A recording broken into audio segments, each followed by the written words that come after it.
Yo, what's up? This is Lian and today para sa ating tech review and unboxing, nasa harapan ninyo ngayon ang Oppo A3X. Pero bago natin simulan ang kanyang review at unboxing, check muna natin kung ano yung itsura ng kanyang box. Ito sa harapan, andyan yung logo ng Oppo A3X sa taas, mayroong malaking 3X sa gitna, at Oppo na branding sa kanyang lower left corner ng front box niya. Sa right side naman niya, meron siyang mga key features dyan. So, nandyan yung kanyang Snapdragon 6S 4G Gen 1 mobile platform. Astig na pa na yan, na chipset yan.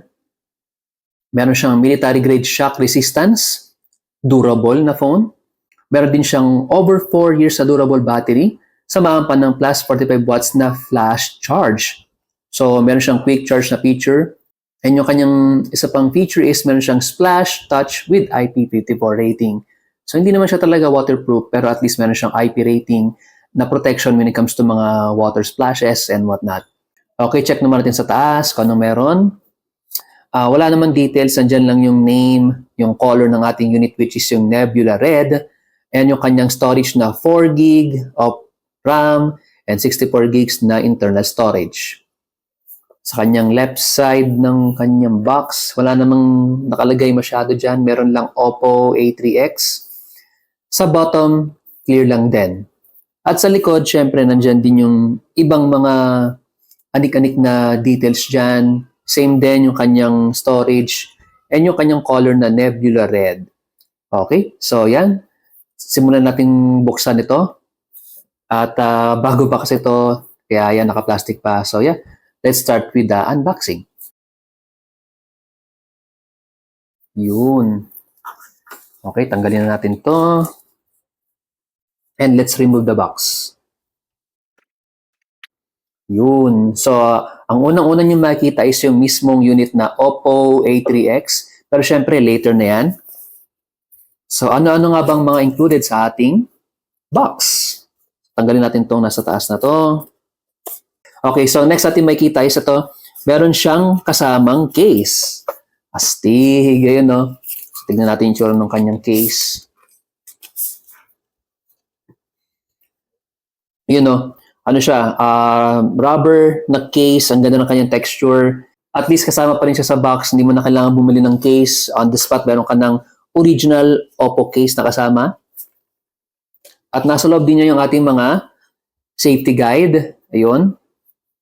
Ano to yung saan to? Quick guide and yung kanyang SIM card ejector pin. Included din syempre sa ating box yung ating 45 watts na charger. O, ayan, no, Samsung, Apple. O, saan na? Oppo, may kasama pang quick charger, o. Nice. Nakakatawa na included pa rin yan sa ating unit, sa kanyang price range. Mamaya sasabihin natin.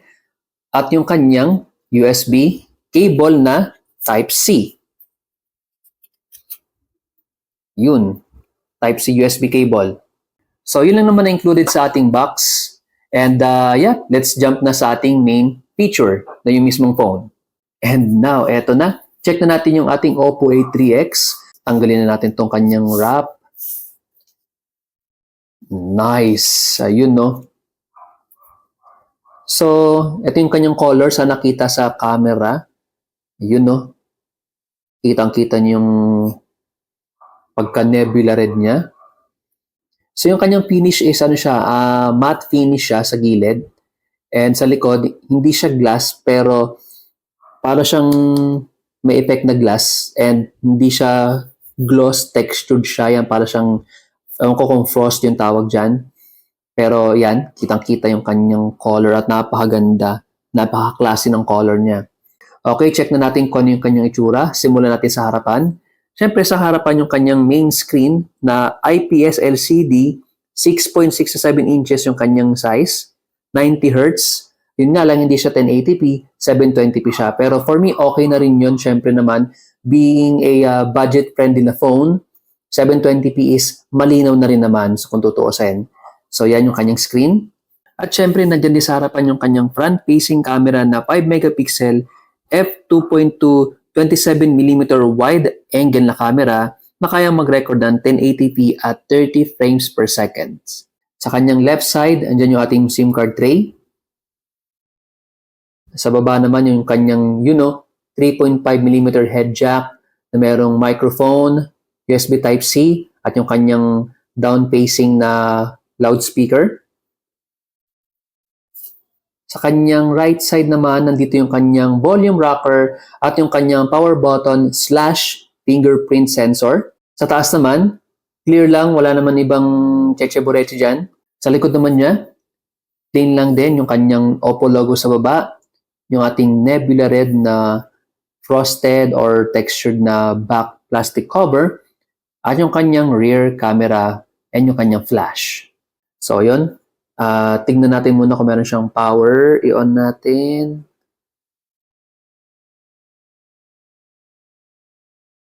Yun, nag-vibrate siya. Yun na. So, let's wait para mag-boot up ito. At syempre, bago natin simulan yung kanyang review, i-check ko muna kung meron siyang mga available na software update para mas maganda yung ating pag-review sa latest niyang version. The display of Oppo A3X is an IPS LCD with 90Hz refresh rate, maximum of 1000 nits when it comes to brightness. Screen size is 6.67 inches with 85% screen-to-body ratio. Screen resolution is 720p by 1604 pixels, 20 by 9 aspect ratio with 264 ppi density. For the screen protection, it doesn't have the Corning Gorilla Glass treatment. However, meron naman siyang protection na Panda Glass. When it comes to performance, ang Oppo A3X ay merong Snapdragon 6S 4G Gen 1, octa-core yan na merong 4 na 2.1 GHz Cortex-A7 III at 4 na 1.8 GHz Cortex-A5 III. And for the GPU, meron siyang Adreno 610. Pagdating sa kanyang RAM and storage capacity, maraming variety ang Oppo A3X. Meron siyang 4GB na RAM na meron 64GB internal, 4GB RAM, 128GB internal, 6GB RAM na merong 128GB internal, 8GB of RAM na merong 128GB internal storage, 6GB of RAM na meron 256 internal, at yung kanyang high tier na 8GB of RAM na merong 256 internal storage. At wag na wag kayong mangangamba, syempre kung puno na ang inyong internal storage, available din sa Oppo A3X ang kanyang expandable memory, pwede siyang lagyan ng micro SD. Meron din siyang selfie camera na 5 megapixel f2.2 27mm wide-angle camera na kayang mag-record ng 1080p at 30 frames per second. Sa kanyang rear camera naman, meron siyang dual camera na 8 megapixel f2.0 26mm wide-angle camera, auxiliary lens. Meron din siyang LED flash, HDR panorama, at syempre, kaya niya mag-record ng 1080p at 30 frames per second. Here are some sample shots and video recording ng Oppo A3X.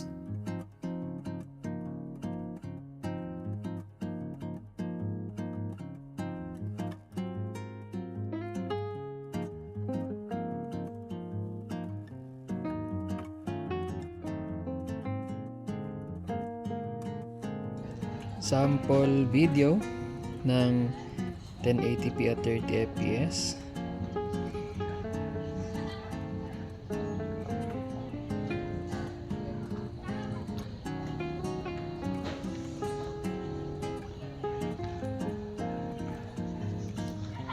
Two-time zoom.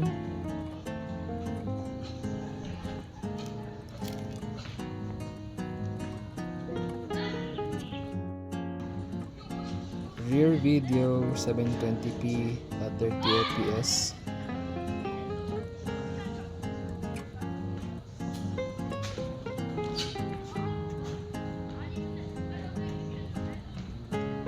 Zoom.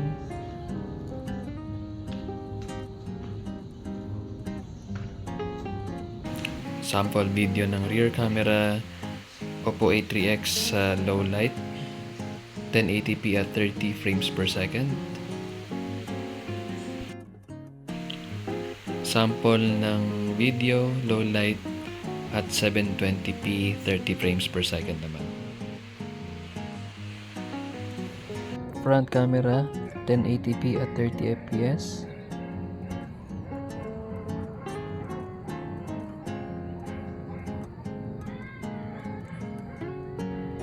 Front camera, 720p by 30 fps.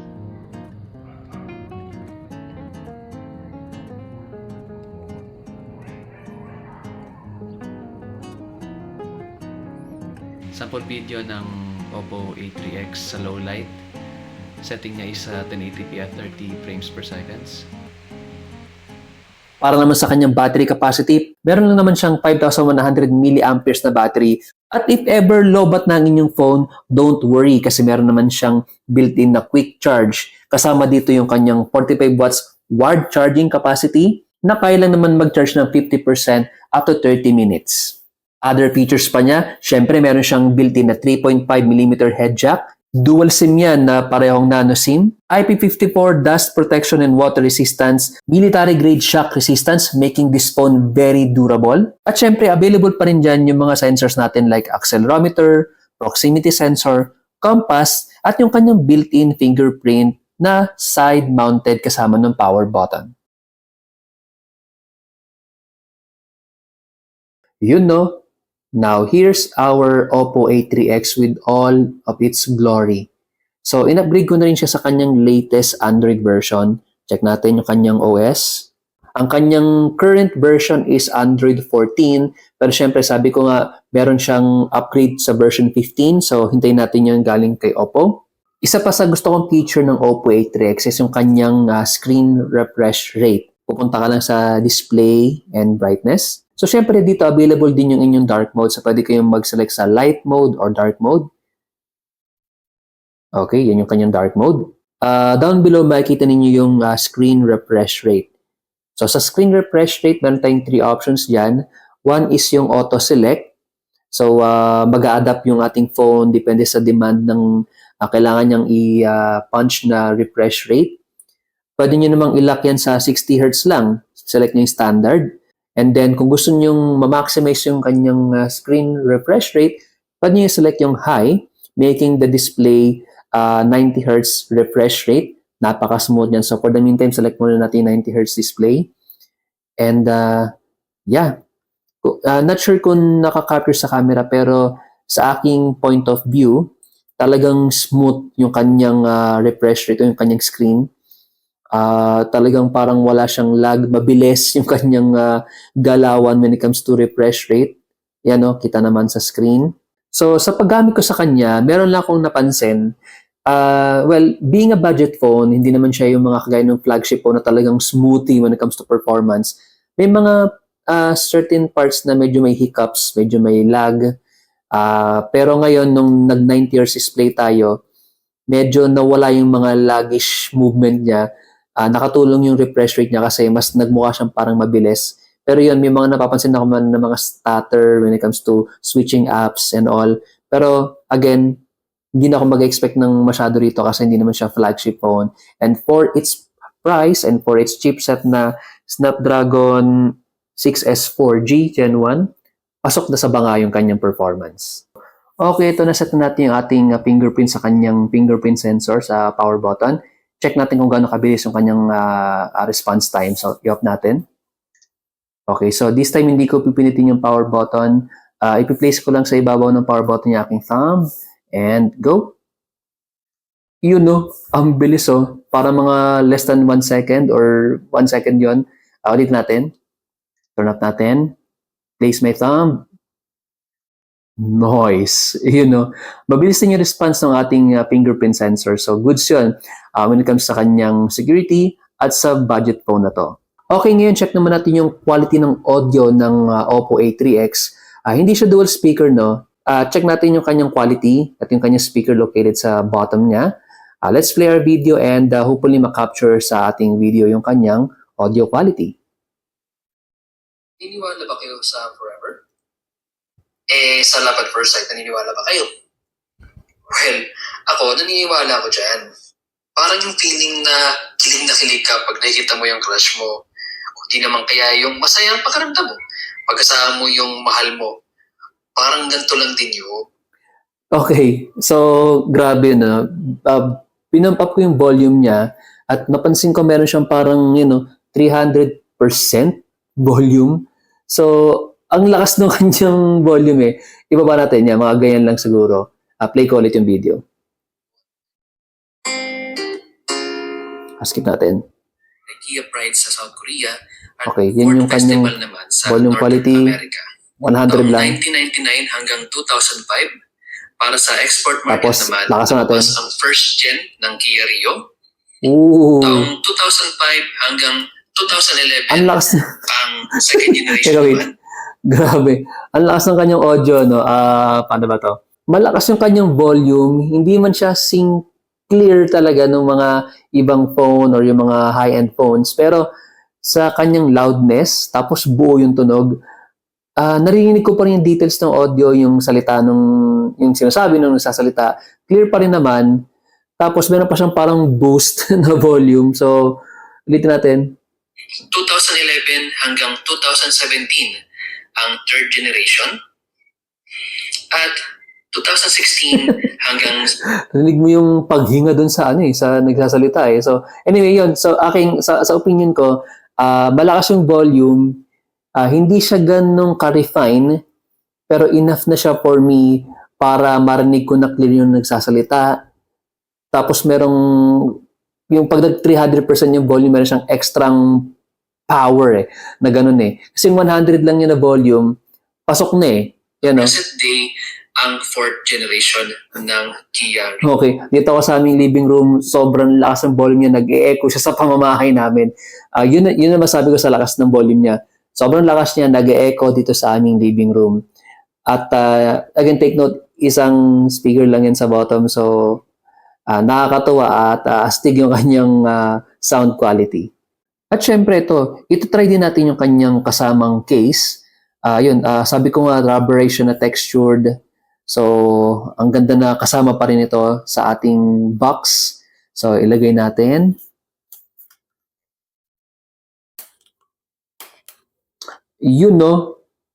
Classy yarn. Ang ganda, di ba? So, makikita ninyo, napaka, saktong-sakto yung fit ng case. Ang ganda ng kanyang feel. Para siyang rubberized na matte finish. So, nakakatawa pa rin na Oppo included this case. Again, take note, budget meal tong phone na to, around 3,000 plus lang siya.